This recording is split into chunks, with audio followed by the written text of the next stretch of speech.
Gottlieb, is that how you pronounce Yes. it? He's the founder of Three Twins Ice Cream.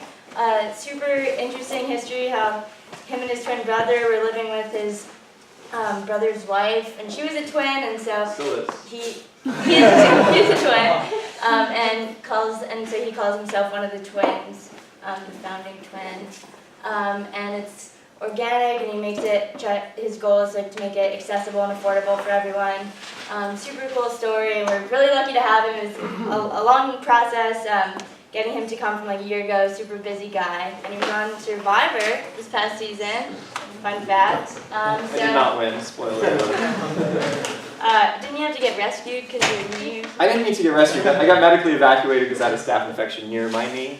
So they pulled me from the game, even though I was going to win it, and had an immunity idol on my person. Oh man. So we can welcome him hard to for class, please.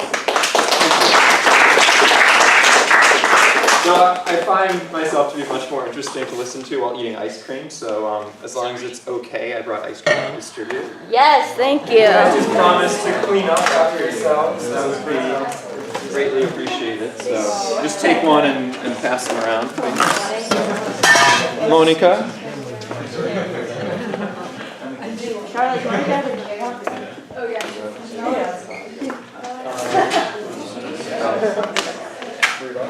You're terrible. Business right there, yeah, I was about to say. You're welcome. So if there's any extra, I'll put them back in the cooler, but you guys can just grab them as you wish, because I don't want to bring anything home. So like you said, my name is Neal Gottlieb. I'm the founding twin of Three Twins Ice Cream, which I started back in 2005.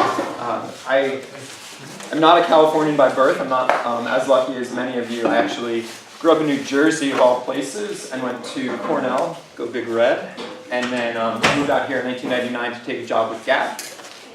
And after that, went to the Peace Corps, and then started Three Twins. So this is a bit of my story. Like I said, I started my career at Gap. Founders are Don and Doris Fisher. I noticed there's a courtyard or a gateway named after them right around the corner. It was a good start to my career, and it was one in which I learned a lot, and at the time I felt like I was making a ton of money. I made $38,000 starting salary in 1999, which was actually more money than my father made at the time. He was a factory worker, so I felt like I was like onto something good. But after about 2 years, I got really bored of it. I felt like I wanted to do something more meaningful. And another factor was that at the time, Gap had a lot of protesters for labor issues, and the Fisher family themselves had protesters for some of the investments that they had. We had protesters sleep outside our building. They kind of had to step over for about 2 weeks right before I decided to leave the company, protesting the Fisher's family involvement in the Mendocino Redwood Company, which in that case I think is actually a shame. They were doing some really good restorative environmental work and getting awards for it. But nonetheless, I just felt like if I ever did something, if I built something, I wanted to feel really good about it. These are not the protests outside Gap. They were much smaller. This was Occupy a few years ago. So I quit after 2.5 years. At the time, I was the youngest finance manager in the history of Gap, making $72,000 a year, which seemed like a ton compared to Dad's salary. But I gave it all up and went to the Peace Corps in Morocco, and that was really my quest to do something more meaningful and hopefully take some of the education that I was lucky enough to have and spread it to a less fortunate group of entrepreneurs who were just trying to feed themselves, just trying to get by in Morocco. So I worked with some weavers, and I worked with some tanners, some leather makers in Morocco. But we were only there for 8 months, and then we got evacuated. Apparently evacuations are a common theme in my life. And we got evacuated because the war in Iraq started in April 2003. So I ended up back in the Bay Area, and that's when I moved in with my twin brother and his wife. We started calling the apartment Three Twins. And I decided to start an ice cream company. In between, I actually worked for Levi's. I was big into pants back then, and apparently still am. So I worked for Levi's for 2 different 7-month stints, which was, of course, started by, or most recently run by, the Haas family. So it's cool to finally be at the Haas School of Business to speak. I started the business really small. I had $70,000 saved up from working from the time that I was 12 and always being really good about saving. So $70,000 saved up, and then I got what I think can truly be classified as a little loan from mom and dad, a $25,000 loan, which was seemed like a lot of money at the time. It was crucial for me to get over that hump and having enough money to start a business. So this is the first three twins. I think it's probably day one, because you can see this is an IKEA chair that hasn't quite been assembled yet. And the soup shop was 560 square feet, and it had the production in an open area in the back, and then seating for four with some nice IKEA chairs. I had no employees at the time, so I did absolutely everything from making ice cream in the morning to, I was there, the extra. Does anyone else want more before I put them in the cooler? Otherwise, I'll just put them on the side, and you guys can just get up and eat the rest, because I do not want to take any home. So did everything really out of necessity, because I had, after taking $70,000 that I had of my own, and $25,000 and buying all the equipment and doing construction and everything else, I had like $2,000 in the bank. So I just had to do everything. You know, it's a lot of entrepreneurs do a lot of things just out of necessity. But it was invigorating, and it was exciting, and I just loved getting going with it. So it didn't feel like a ton of work, even though on the average week for that first year was probably 90 hours a week or so. And I started, even though it was this tiny scoop shop tucked away. Has anyone ever been to Terra Linda, San Rafael? Anyone? Are you from Marin? No, but I'm from the Berkeley Bay Area. Okay, so like Terra Linda is basically one big dead end. It was not a good place to start a business. You had to get off the highway and drive past a scoop shop that had been there for 45 years. Like literally 2.5 generations had grown up going to this scoop shop, and then asking them to go another 2 miles off the highway to my little tucked away scoop shop to pay more than that other shop, because everything that we do is organic. But it somehow worked. So I had this modest goal to build the next great American ice cream brand. Our prices have gone up a little bit in the meantime. These are the menu boards. I couldn't afford to have real menu boards printed, so I took old refrigerator doors and spray painted them and put magnetic letters on them. So, and they were a real pain in the ass, but it was, it was a way to save $1,000 over printed menu boards. So the goal was super modest, just no big deal. I'll build the next great American ice cream brand.